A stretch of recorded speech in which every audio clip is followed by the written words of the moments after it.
Hey everyone, Cell here. I just hit level 100 on my Poison SRS Necromancer.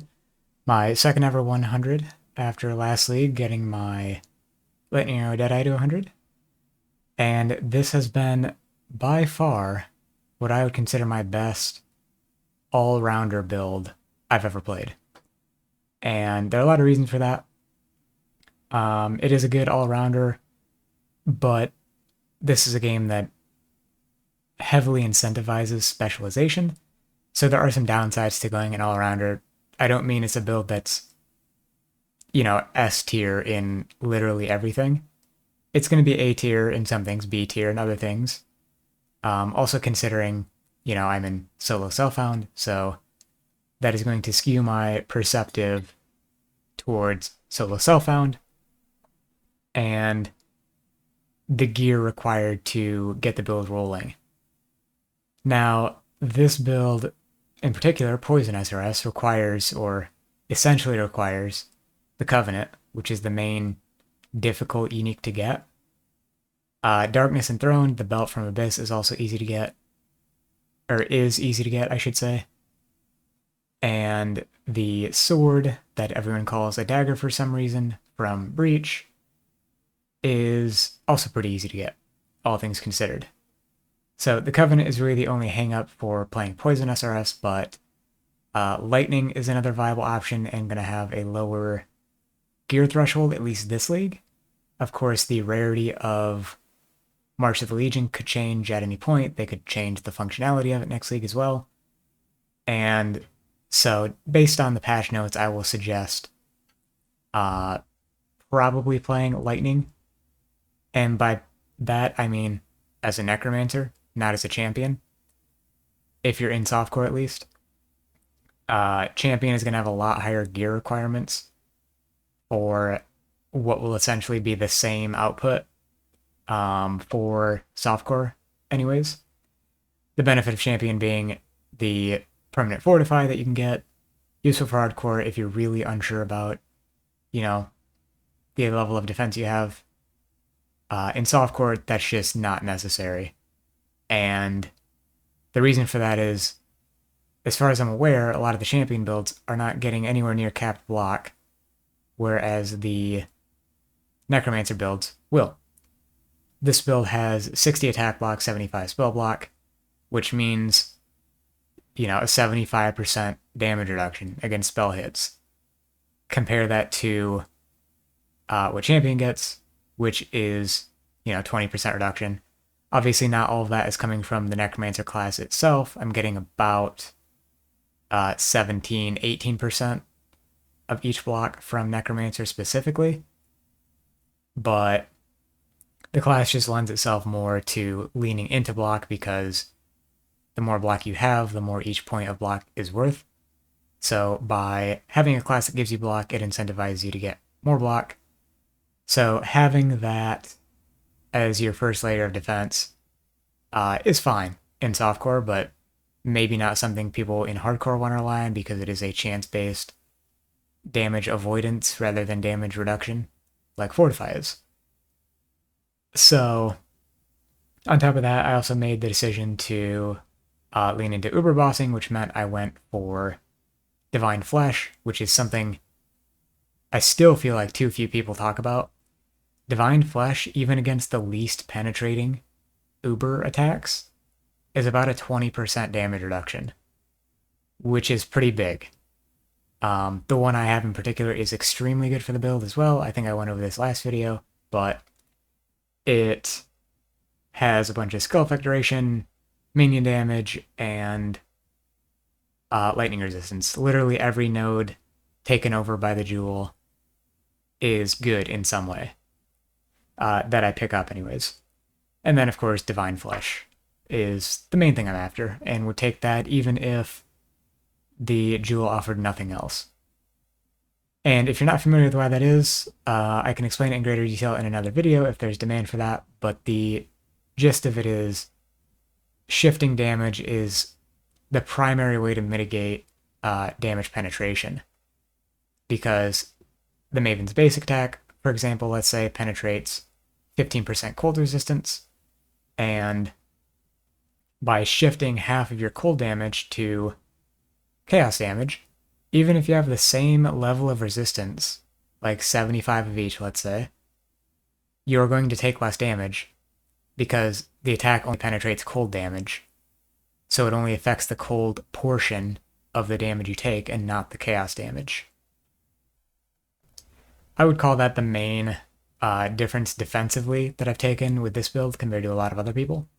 And again, that's specifically for Ubers. It is some help in Simulacrum as well. This build can do Simulacrum Wave 30. I've done it numerous times. Okay, maybe not numerous, like 3 or 4 by this point. I would have done more, but I stopped because I got the jewel I was after, which was an item level 84 minion damage cluster. Got it with 11 passives. 12 would have been ideal, but I decided I'm not going to spend time fishing for something that could take ages to get, and 11 is good enough, so I went ahead and crafted that one. The other thing I would say I do a little differently is I do have an Aegis.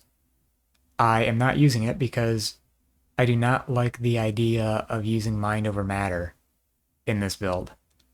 And a lot of people encounter this issue where they try Ubers and they have an Aegis build and it's super tanky in maps, and they go in and a degen takes out all of their energy shield.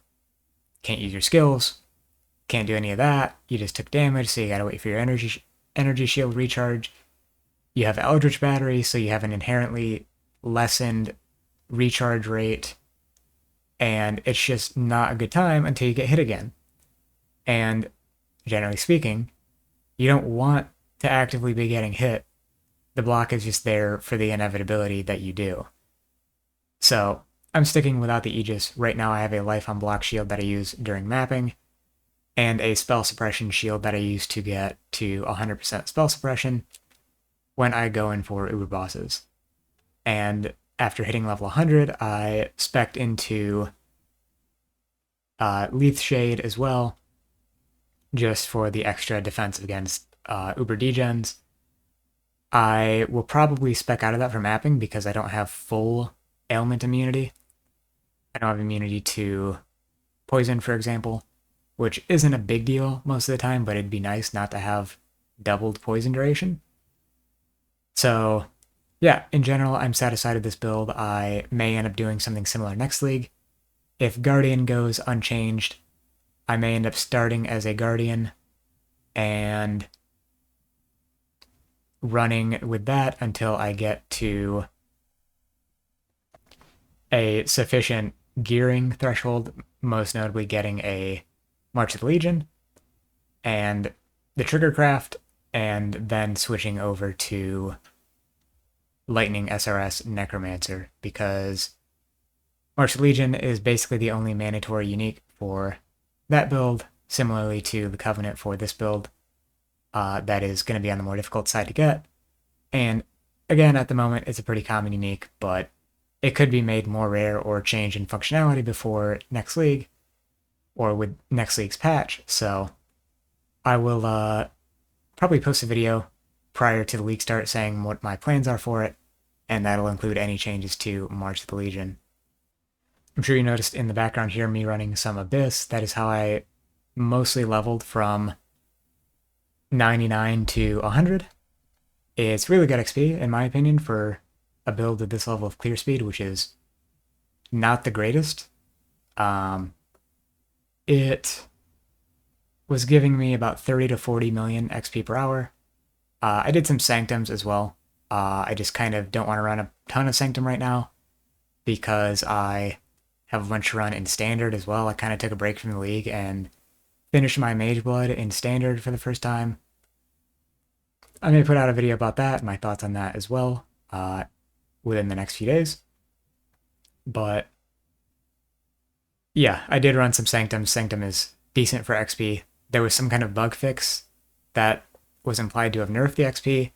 I was getting about 2% per run, about 6 million XP. So it was pretty decent. Again, I did it for a little bit, but then went back to Abyss because I felt safe enough running the content that I didn't feel like I was going to die. Once I decided to go from 99 to 100, I died once, and that was with one of the omens that reduces the XP penalty, so it wasn't too bad.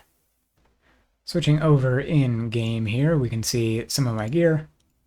I ended up crafting some new pieces of gear since the previous video. Got a slight upgrade on my darkness and throwing 2. Still not 100%, but I'm from 90 to 93. 100% obviously not necessary. It would just be nice to have for hitting certain breakpoints. Still using the same Jinx Juju amulet, just good defensively and offensively. And I really need the stats because tattoos, this build is running incredibly tight on stats. And I did replace the anointment with Inveterate because that puts me at 72% suppression, 9% if a unique enemy is in my presence, and if I look at my other shield here, 19% from this, puts me at 100 when a unique enemy is in my presence. That's not going to be the case all the time, but again, I'm comfortable enough in softcore, especially being level 100 now, that I'm fine with a 91% chance to suppress spell damage, and I'm confident enough in that I'm going to spec out of this and into the prevent plus 3% mastery instead whenever I switch to Uber bosses. For now, I'm going to keep this on because whenever I do mapping or simulacrum, I'm not going to be capped because I will have this shield on instead of the other one. Some other points that I crafted, the gloves, I did, mention the implicit first, which maybe wasn't the best idea, but talked about this a little bit in my last video, but this is one pair of gloves that I crafted with the method I outlined last video. In this case, I went with some minion damage essences and spam those until I got sufficiently good mods. That's a prefix. So I was doing like a split prefix-suffix method, and then I ended up veiled chaosing the lightning and chaos res and the life regen, and then just crafted life on it. Definitely not going to get a better pair of gloves than this, I don't think, so pretty happy with these. Good suppression, 44% damage, some other good stats. Pretty good. Ring. This ring could be improved by quite a bit, actually, but mostly held up on the stats. If I had minion damage prefix, that would probably, I would never bother trying to craft another ring, probably. But that's one thing left lacking here, and if I could catalyze it differently for more attack speed, that would be better as well. Similarly with this ring, really just fixing res for the most part with this one. Divine Flesh means I need to have good chaos res. I am super overcapped on Ellie res. 159 cold res is the most egregious example. So I could drop some res and get stats or chaos res elsewhere and then have another bone ring, for example. So that's an option as well. Boots. Crafted these for better suppression. My last one's only had 9%. The veiled mod of movement speed could be a little better. I was aiming for my ideal boots would have both chill and freeze immunity, so that I could swap away from Soul of the Brine King into Soul of Lunaris. The chance to avoid projectiles and the reduced elemental damage taken would be good for Ubers, and the other two would be good for mapping, more PDR, more movement speed, and avoiding projectiles that are chained, which can be very deadly. It's a map mod people often forget until they play a minion build, where enemy projectiles chain, and then suddenly you're getting hit a lot more because things are chaining off of your minions and onto you. So yeah, boots are fairly similar to my last pair. It'd be nice if they didn't have mana. Anywhere I have mana, that is explicitly a stat I do not want, because it increases the cost of your Divine Blessing. So can I remove these boots? I think so, yes. You can see that's 722, down from 753 when I have them on. So it'd be nice not to have mana elsewhere, because it doesn't allow me to cast anything any better, because it doesn't increase my energy shield. So yeah, just a minor point there, but as long as I can still cast my haste, which I can, then things are all good. I did have dreams of crafting my shield a little differently as well. It would have been nice to have something like, I don't know, just more damage or something. But defensively, it's really solid for mapping especially. The soul gain prevention mods can be a little underrated, I feel. This one in particular, if I check my armor here, I'm at 16.8k. With this mod up, I go up to about 25.5k, which is pretty big for mapping, again. That's going to have very good uptime because whenever I use Vol Haste, I'm basically gaining 9k armor, which is more than my Granite Flask was giving me, for almost 14 seconds. So that's pretty solid, and I'm pretty happy with that craft. There's some other things you could put there as well, but I tried it out, liked it, and so I ended up sticking with it. Helmet, pretty basic as well. Fizz taken as Chaos, of course, because I have the most Chaos res. Then they crafted Fizz as Fire for a total of 15%. Some reservation efficiency allows me to get a higher level vitality and precision. And then again, just stats. Fractured spell suppression, chaos res, life. Notice all these are fractured. A lot of these are at least, except the bone ring, pretty much. Because that's just a generally good crafting method. Again, watch my last video if you want to know more about that. And so I found all of these things, specifically looking for them, identifying, rather, evasion bases as I went about my normal mapping, and went from there. Some other points of potential improvement for the build, I'll talk about this when I get into the POB a little bit as well. Generosity, that could be, well, in this case, for Envy specifically, the Awakened Generosity is about the same as the Anomalous Generosity because the Envy isn't going to gain the extra level since it's not a gem. Divine Blessing, if I could manage to fit in an Inspiration, that would be much better on the mana situation because if I use Haste here, it's almost my whole ES pool, which does get uncomfortable at times, but for the most part, I manage. This is my clearing setup right now. I also have Predator and Multi-Strike that I swap out for bosses. The Raging Spirits last so long, 11.25 seconds, that I can sustain them without Unleash pretty comfortably. I think I included some footage of this in my last video, but even without haste up, I can hit max stacks and sit there for a bit. With haste up, the cast time obviously goes down significantly, so 2.44 casts per second up to 3.48. So I swap out Predator for Unleash and Multi-Strike for Melee Splash. And so there are essentially 3 more Awakened gems I could get. I've done a decent amount of Maven and Uber Cyrus as well. No dice on the minion damage Multi-Strike or Unbound Ailments, Awakened versions that is. But those collectively would be a pretty big damage boost. Could get some better jewels. My jewels are pretty solid. If I could reasonably fit in more, I would try to do so as well. This is a potential spot down here for more jewels. I could swap out of Leith Shade and the Intelligence here, and possibly something else as well. Grab this jewel and tattoo these Strength nodes for more attack block. And I may do that when I do some more Simulacrums.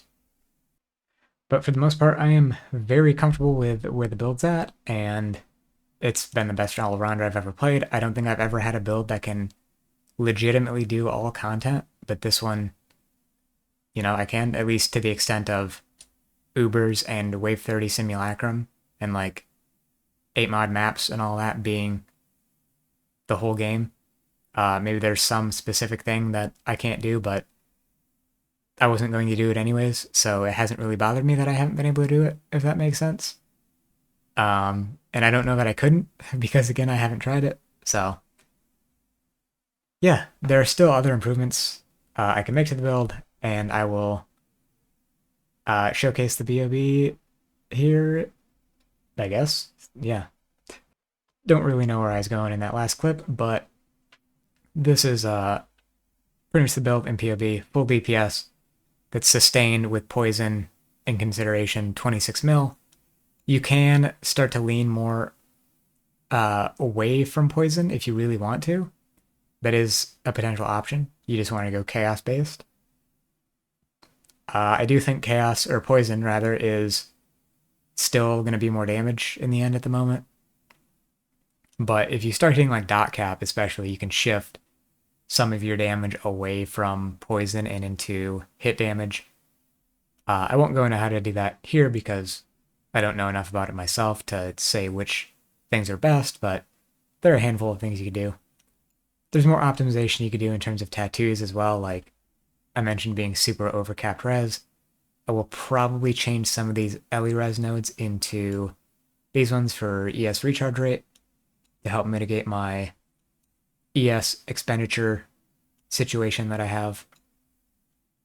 And yeah, that is pretty much about it. You can check the configuration. If anything seems fishy here, let me know, and I will fix it and repost the POB. And until then, much appreciated if you got this far, and if you did, feel free to give it a like, comment, and subscribe, and I'll catch you in the next video. Peace.